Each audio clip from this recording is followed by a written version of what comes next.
اور اللہ کا خوف دل میں بٹھا لیں تو پھر آپ کسی سے بھی نہیں ڈریں گے۔ کہیں تو میں سنا دوں، ہو سکتا ہے آپ نے کبھی سنی ہو، اس کے بعد میں تقریر شروع کرتا ہوں۔ پریشان تو نہیں ہوں گے نا؟ دونوں ہاتھوں کو اٹھا کر کے ایک بار اسی نبی کا نام لیں اور شراب محبت پئیں جس کی محبت میں ہم اکٹھا ہوئے ہیں۔ کہیں یا رسول اللہ، یا حبیب اللہ، یا نبی اللہ۔ آپ کافی جذبے والے ہیں ماشاءاللہ، اور مجھے ایسے لوگ پسند آتے ہیں، آپ سمجھ رہے نا؟ ہاں، اسلامی جذبہ ہونا چاہیے۔ گناہوں کو کچل ڈالیے، گناہوں کو چھوڑ دیجئے۔ یہ ہمارے نوجوان اور ڈی جے کے پیچھے ناچیں تھرکیں، یار اچھا نہیں لگتا۔ غلام مصطفیٰ تو وہ ہیں جو میدان کارزار میں جا کر حضور کی محبت کے گیت گایا کریں۔ مچل کر بولو نا سبحان اللہ۔ مسجدوں کو آباد کریں۔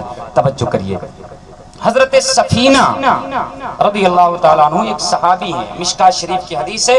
حضرت سفینہ رضی اللہ تعالیٰ عنہ جنگ میں گئے تھے، قافلہ پہلے چلتا تھا، قافلے کے ساتھ جنگ میں گئے تھے، قافلے سے بچھڑ گئے، کسی ضرورت کے لیے گئے، قافلہ آگے نکل گیا۔ اب موبائل تو تھا نہیں کہ فون کر لے بھائی کہاں پہنچے ہو۔ اب قافلے سے بچھڑ گئے، قافلہ آگے چلا گیا، یہ کسی ضرورت سے جنگل میں چلے گئے تھے، دیکھا قافلہ چلا گیا اب اکیلے۔ اب آگے پیچھے کچھ سمجھ میں نہیں آ رہا، پھر چلنے لگے، بغیر جانے بوجھے چلنے لگے کہ دیکھیں ہو سکتا ہے کہیں مل جائیں۔ جب چلنے لگے تو دیکھا کہ آگے سے جنگل تھا ہی، شیر آ رہا ہے۔ کون آ رہا ہے بولو؟ شیر آ رہا ہے۔ اب شیر کو دیکھ کر کے بڑے بڑے شیروں کے دل دہل جاتے ہیں۔ کہے کوئی کچھ بھی، ہم اتنا بتا رہے ہیں کہ کسی سے نہ ڈرو، اگر ایک ٹھو چوہیا نکل آئے اچانک تو ہمارا ہی عجیب حال ہو جائے گا۔ سمجھ رہے نا؟ ہاں، ایک دن میں سو رہا تھا تو ایک تقریباً آدھا کلو کا چوہا میرے منہ پہ ہی کودا، تو میں اٹھ کر کے اتنی تیزی سے بھگا کہ دروازے میں لڑ گیا۔ میری عادت ہے لائٹ بند کر کے سونا، تو مجھے دروازہ بھی مجھے نہیں پتا چلا، اتنی تیزی کے ساتھ بھاگا۔ بھری نیند میں تھا، پہلی نیند تھی، مجھے پتا نہیں چلا ہے کیا۔ پھر لائٹ جلایا تو پتا چلا کہ وہ ٹانڑ کے اوپر کھر کر رہا، تو میں نے سمجھا کہ وہی صاحب ہیں، وہاں چلے گئے ہیں۔ تو یہ حال ہے۔ اب شیر آخر حضرت سفینہ حضور کے صحابی ہیں تو انسان، جب شیر کو دیکھا تو پریشانی ہوئی، کچھ ڈرے، لیکن بات یہ ہے کہ جو غلام مصطفیٰ ہوتا ہے فطری طور پر وہ ڈرتا ہے سب سے، لیکن جب مقابلہ ہو اللہ کے خوف کا اور دنیا کے خوف کا تو دنیا کے خوف کو لات مار کر کے اللہ کے خوف کو جگہ دیتا ہے۔ مچل کر بولے نا سبحان اللہ۔ فوقیت دیتا ہے، ترجیح دیتا ہے۔ حضرت سفینہ نے دیکھا کہ شیر سامنے ہے، اب ہر انسان ڈرے گا، کانپے گا، بلبلائے گا، موت کو سامنے دیکھے گا۔ اگر اٹیک آنا ہوگا تو اٹیک آ جائے گا، شیر پھاڑے گا بعد میں، اٹیک پہلے آ جائے گا۔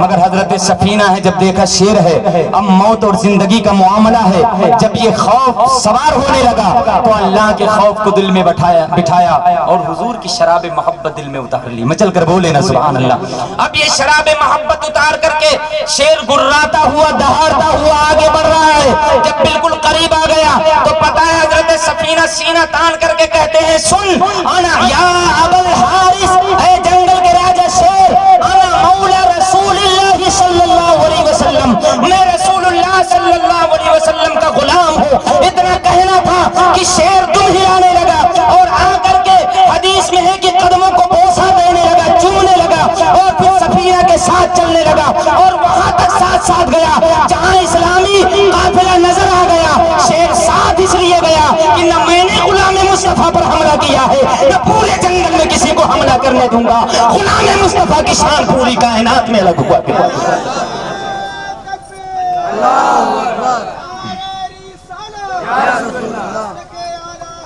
زندہ آباد۔ میں چاہتا ہوں کہ آج سے 1450 برس پہلے جو شراب محبت ابو بکر و عمر عثمان و علی رضوان اللہ تعالی علیہ مجمعین نے پی تھی، وہی شراب عشق مصطفیٰ آپ کی گھٹی میں بھی اتر جائے تو پھر انقلاب آ جائے گا، ماحول کچھ اور ہوگا، معاملہ پلٹ جائے گا۔ اللہ نے خود وعدہ کیا ہے، ایسا نہیں ہے کہ نوجوانی ہے تو اپنی جولانی میں بول رہا ہوں، ہمارا اور تمہارا مالک ارشاد فرماتا ہے، وعد اللہ الذین آمنوا منکم وعملوا الصالحات، اللہ کا وعدہ ہے، اللہ نے وعدہ کیا، کیا وعدہ کیا؟ الذین آمنوا منکم، کہ تم میں سے جو لوگ ایمان لائیں گے، ایمان والے ہوں گے، اللہ کا شکر ہے کہ ہم نے حضور کا کلمہ پڑھا ہے. مچل کر بولے نا سبحان اللہ. وَعَمِلُوا الصَّالِحَاتِ، ایمان لانے کے بعد اچھے عمل کریں گے، حضور کی فرما برداری کریں گے، حضور کی غلامی کریں گے. حضور کو اگر ہم نماز میں اچھے لگتے ہیں تو ہم نماز پڑھیں گے. مچل کر بولے نا سبحان اللہ. بولو نا انشاءاللہ. حضور کو اگر پڑوسیوں کا حق ادا کرنا بہتر لگتا ہے تو ہم یہ کریں گے. ماں باپ کی خدمت حضور کو اچھی لگتی ہے تو ہم کریں گے. غریبوں کی امداد اگر حضور کو اچھی لگتی ہے تو ہم کریں گے. اپنے بھائیوں کی امداد اگر حضور کو اچھی لگتی ہے تو ہم کریں گے. اور یہ ساری چیزیں حضور کو پسند ہیں تو ہم کریں گے. پھر سارے اچھے کام ہم کریں گے. عمل الصالحات. اللہ فرماتا ہے تم ایمان لے آؤ اور ایمان لانے کے بعد اچھے عمل کرو. تو اللہ کا وعدہ کیا ہے؟ لَيَسْتَخْلِفَنَّهُمْ فِي الْأَرْضِ، تو زمین کی حکومت میں کسی اور کو نہیں دوں گا، اپنے ایمان والے اور اچھے عمل والے بندوں کو ہی دوں گا. میں نہیں کہتا، اللہ فرماتا ہے. خالق زمین ارشاد فرماتا ہے، خالق آسمان ارشاد فرماتا ہے. ارے وہ مالک تو چاہے تو تمہیں آسمان کی حکومت دے دے، تم زمین کے چکر میں کیوں پڑے ہو؟ مگر شرط یہ ہے کہ مومن ہو جاؤ، شرط یہ ہے کہ غلام مصطفیٰ ہو جاؤ. بتاؤ جنگل کا راجہ شیر کس کو پہچانتا ہے؟ نہ وہ حاجی دیکھے، نہ نمازی دیکھے، نہ غازی دیکھے، کچھ نہ دیکھے، اسے کوئی پہچان نہیں ہے. مگر غلامی مصطفیٰ وہ بھی پہچانتا ہے، غلام مصطفیٰ کو وہ بھی جانتا ہے اور سمجھ بھی گیا، عربی بھی سمجھا اور اس نے غلامی بھی کی. اچھا بتاؤ، مسلم علی گڑھ یونیورسٹی میں ڈپلوما کیا تھا اس شیر نے. اب تھوڑا سا آپ حدیث میں ہے کہاں ہے بولو، تھوڑا سا ریفریش مار دیں. میری اپنی عادت ہے، 40 دن کے چلے میں تو مولوی نہیں بنا ہوں. اللہ کا شکر ہے کہ میں نے پورا عالم کورس کر کے تب میں عالم بنا ہوں. اب میں آپ کو تھوڑا سا یہ حدیث ہے، کیا ہے بولو، واقعہ نہیں ہے صرف، کیا ہے بولو، حدیث. حدیث کا نام بتائیں، کتاب کا نام آپ کہو تو بتا دیں. میری اپنی عادت ہے، بتا دیتا ہوں، کچھ چھوڑتا نہیں ہوں. مشکات شریف. کیا نام ہے بولو؟ اگر مشکات شریف میں یہ حدیث نہ ملے تو ایک تو شیر لا کر کے میرے لیے چھوڑ دو، اور اگر یہ حدیث ملتی ہے تو غلام مصطفیٰ بن جاؤ. مچل کر بولو نا سبحان اللہ. اچھا شیر ہے، شیر کی بولی الگ، شیر کی بولی شیر جانے، جنگل کے جانور جانے، ہم کیا جانے. وہ جنگل کا راجہ ہوگا، ہمارا راجہ تھوڑے نہیں ہے. لیکن یار بات نہیں سمجھ میں آتی کہ شیر نے ایک کو عربی نہیں پڑھی ہے، ہم عربی زبان نہیں جانتے ہیں، تو پھر شروع سے پہلی ایک کتاب منہاج العربیہ پڑھتے ہیں، پھر اس کے بعد دوسری پڑھتے ہیں، تیسری پڑھتے ہیں، چوتھی پڑھتے ہیں، پانچویں پڑھتے ہیں. 5 سال تک مسلسل عربی گرامر پڑھتے ہیں، تب جا کر کے قرآن اور حدیث کا ترجمہ کرنا آتا ہے، تب جا کر کے عربی سیکھنا آتا ہے. وہ یہ کئی دن میں ایک ہی منٹ میں عربی بول رہے ہیں. حضرت سفینہ کہتے ہیں یا ابو الحارث، اے جنگل کے راجہ شیر. ابو الحارث اس کی کنیت ہے شیر کی. کہتے ہیں یا ابو الحارث انا مولا رسول اللہ. ایک دم فصیح و بلیغ عربی بول رہے ہیں کہ میں رسول اللہ کا غلام ہوں. اور مولا کہتے ہیں آزاد کردہ غلام کو، مولا آقا کو بھی کہتے ہیں، غلام کو بھی کہتے ہیں. یہ 2-4 دن جا کر کے مولوی بننے والے، 40 دن میں علامہ بننے والے، یہ اب تک مولا کا معنی ہی نہیں جانتے ہیں. ارے مولا کا معنی ایک تو ہوتا ہے آقا، سردار، مالک، انت مولانا فانصرنا علی القوم الکافرین. اللہ کو مولا کہا جاتا ہے اور ادھر غلام کو بھی مولا کہا جاتا ہے. جہاں جیسا موقع ہوتا ہے وہاں ویسا معنی متعین کیا جاتا ہے. مگر یہ ملا جی کہتے ہیں نبی جی امی جی کا مطلب ہے ان پڑھ رسول معاذ اللہ. ارے امی کا معنی ہر جگہ ان پڑھ نہیں ہوتا. امی کا معنی کہیں ان پڑھ ہوتا ہے اور کہیں امی کا معنی یہ ہوتا ہے پوری کائنات کا مؤلف جس میں کسی کے پاس زان ہوئی ادب ہے. یہ عربی گرامر ہے، یہ عربی قانون ہے، یہ علم ہے. اللہ کرے کہ علم کی شراب بھی آپ کی گھٹی میں اتر جائے، ہماری نسلوں کی گھٹی میں علم کی شراب اتر جائے. غلام مصطفیٰ بن کر قرآن اور حدیث پڑھیں. جس کے پاس قرآن اور حدیث کا علم ہوگا اللہ کا شکر ہے کہ وہ کبھی پریشان نہیں ہوگا، چاہے جتنا ماحول خراب ہو جائے. قرآن اور حدیث کا جاننے والا، حضور کا سچا غلام، جس کے دل میں صرف علم نہ اترا ہو، حضور کا عشق بھی اتر گیا ہو، چاہے کربلا کا ہی ہو جائے، وہ کبھی گھبراتا نہیں ہے، بلکہ وہ جانتا ہے کہ ہم غلام حسین بھی ہیں. مچل کر بولے نا سبحان اللہ.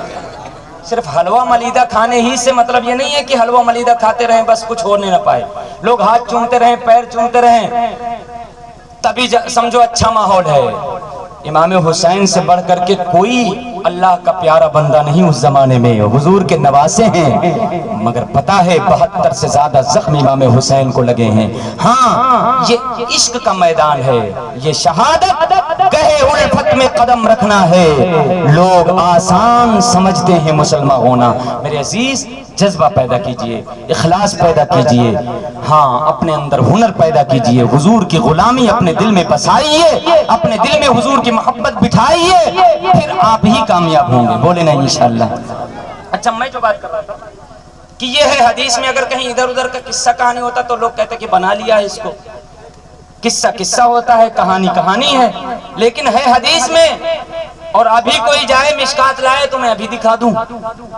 تو اب مجھے چند سوالات ہیں میرے، آپ بھی سنیں گے، جوابات سنیں گے تو طبیعت مچل جائے گی، بولو انشاءاللہ، سب لوگ بولو انشاءاللہ۔ دیکھو ہمارے درمیان ایک جذبے والی شخصیت ہمارے چیئرمین صاحب ہیں، میں ان سے بڑی محبت کرتا ہوں، لیکن میری اپنی عادت ہے کہ منہ کے سامنے پھک پھک کرتا نہیں ہوں۔ محبت کی کچھ وجہیں ہیں، غریبوں کے ساتھ ان کا حسن سلوک، ان کی امداد، اور ایک چیز ان کی مجھے بہت پسند آتی ہے کہ اگر مسلمانوں کا کوئی معاملہ آ جائے یا پھر ایسی کوئی بات آ جائے تو جہاں لوگ دم دبایا کرتے ہیں وہاں یہ مرد مجاہد آگے بڑھ کر کہتا ہے میں نہیں پٹلوں گا۔ یہ انداز مجھے بڑا پیارا لگتا ہے۔ خدا کرے کہ یہ چیز سب میں پیدا ہو جائے کہ جب بات اسلام کی آئے، جب بات مسلمانوں کی آئے تو پھر ادھر ادھر بغلے نہ جا کے پیچھے نہ جائیں، ہر مسلم نوجوان آگے بڑھ کر کے، ہر مسلم بوڑھا آگے بڑھ کر کے، ہر مسلم بچہ آگے بڑھ کے کہے جو ہوگا دیکھا جائے گا، حضور کی شان کہیں پر دبنے نہیں دیں گے، اسلام کا کلمہ کہیں دبنے نہیں دیں گے، جو ہوگا دیکھا جائے گا۔ ہم تو پیدا ہی ہوئے ہیں اسلام پر قربان ہونے کے، یہ ہونا چاہیے۔ اور اگر اس طرح جذبے والے لوگ ہو گئے قصبے میں تو پھر قصبے کا رنگ کچھ اور ہوگا، بولو انشاءاللہ، بولیے نا انشاءاللہ۔ ایک بار کہیے یا رسول اللہ، اب درود شریف پڑھ لیجئے، اللہم صلی وسلم علی سیدنا و نبینا و مولانا محمد مبارک وسلم صلاۃ و سلام علیک یا رسول اللہ صلی اللہ علیہ وسلم۔ اس کا بیس بھیا وہاں سے تھوڑا سا بند کر دیجئے، یہ بہت کھینچ رہا ہے۔ دیکھیے اچھی باتیں کسی کی بھی ہوں اس کو کوڈ کرنا چاہیے اور اس پر عمل کرنا چاہیے۔ نام نمود دکھاوے کے لیے تو بہت لوگ کام کرتے ہیں، لیکن صرف رب کو راضی کرنے کے لیے اگر کچھ کام کیا جائے، اسلام کی محبت میں کیا جائے تو اس کا رنگ بھی کچھ اور ہوتا ہے۔ مچل کر بولی نا سبحان اللہ۔ یہ چیز بھی میں نے اپنے چیئرمین صاحب میں دیکھی ہے۔ اب میں خطبہ نہیں پڑھ رہا ہوں باقاعدہ، اچھا یہ نہیں کہ میرے گھر میں چیئرمین صاحب نے کوئی لائٹ نہیں لگوائی ہے، لیکن ابھی ہمارا مدرسہ زیر تعمیر ہے، ابھی فرش بھی نہیں لگی ہے، صرف چھت لگی ہے اور باقی ایسے کھنڈر پڑا ہوا ہے۔ لیکن بغیر کسی پرچار کے، بغیر کچھ کیے ہوئے، بغیر مجھے بتائے ہوئے آپ نے وہاں ایک لائٹ لے جا کر کے اپنا آدمی بھیج کر کے اس کی چھت پر ایک لائٹ لگوا دی۔ مجھے بھی نہیں بتایا، مجھ سے کہا بھی نہیں، اور وہاں لائٹ لگی ہوئی ہے۔ اگر کوئی رات میں جائے گا تبھی وہ لائٹ بھی دکھے گی، ورنہ کوئی پرچار نہیں ہوگا۔ یہ کس محبت میں؟ اسی محبت میں تو کہ جب پوری بستی میں اجالا ہے تو رسول اللہ کا گھر اندھیرے میں کیوں رہے؟ یہاں کس نام کی بات ہے؟ میں مان لیتا کہیں اور لائٹ لگی ہوتی تو یہ وہ کام ہے جو صرف رب کو راضی کرنے والا ہوتا ہے۔ مچل کر بولے نا سبحان اللہ۔ اللہ تعالی ہمیں بھی، آپ کو بھی، سب کو یہ جذبہ دے کہ ہم اللہ کی رضا کے لیے کام کریں۔ سب لوگ کہو نا آمین۔ کرنا چاہیے ایسا کام۔ سچ بتا رہا ہوں، سامنے بیٹھے مجھے نہیں بتایا، اور نہ میں نے کہا تھا کہ لائٹ بھجوا دیجئے، میں نے کہا بھی نہیں۔ اللہ تعالیٰ ان کو جزائے خیر دے۔ اور ایک چیز مجھے بہت پسند آئی، میں جب گزرتا ہوں ادھر، جب بھی گزرتا ہوں تو میرے دل سے دعا نکلتی ہے۔ دعا کی نہیں جاتی ہے، ہو جاتی ہے۔ پیسے لے کر کے کی جاتی ہے اور بغیر پیسے کے دل سے ہو جاتی ہے۔ مچل کر بولو نا سبحان اللہ۔ جب قبرستان کے پاس سے گزرتا ہوں تو وہاں پر ہر پلر کے پاس ایک ایک ہرے ہرے جھنڈے لگے ہوئے ہیں، مسجد کے اوپر جھنڈے لگے ہوئے ہیں۔ مجھے بعد میں پتا چلا چیئرمین صاحب کی یہ دین ہے، انہوں نے یہ کام کرایا ہے۔ ہم نے تو چندہ کر کے 200-250 جھنڈے بٹوائے تھے، میں سمجھتا تھا کہ یہ کام میں ہی کر رہا ہوں، لیکن جب یہ کام بغیر اعلان کیے ہوئے میں نے دیکھا تو میری طبیعت مچل گئی۔ خدا کرے کہ یہ کام آئندہ ہمارے ان نوجوانوں میں سے بہت سارے نوجوان کریں، اور کوئی گھر ایسا نہ ہو جس میں ہریالی نہ ہو۔ کریں گے نا انشاءاللہ؟ بولو انشاءاللہ۔ آج کل میرے ذہن میں جھنڈا بہت رہتا ہے، سمجھ میں آئے کہ نہیں؟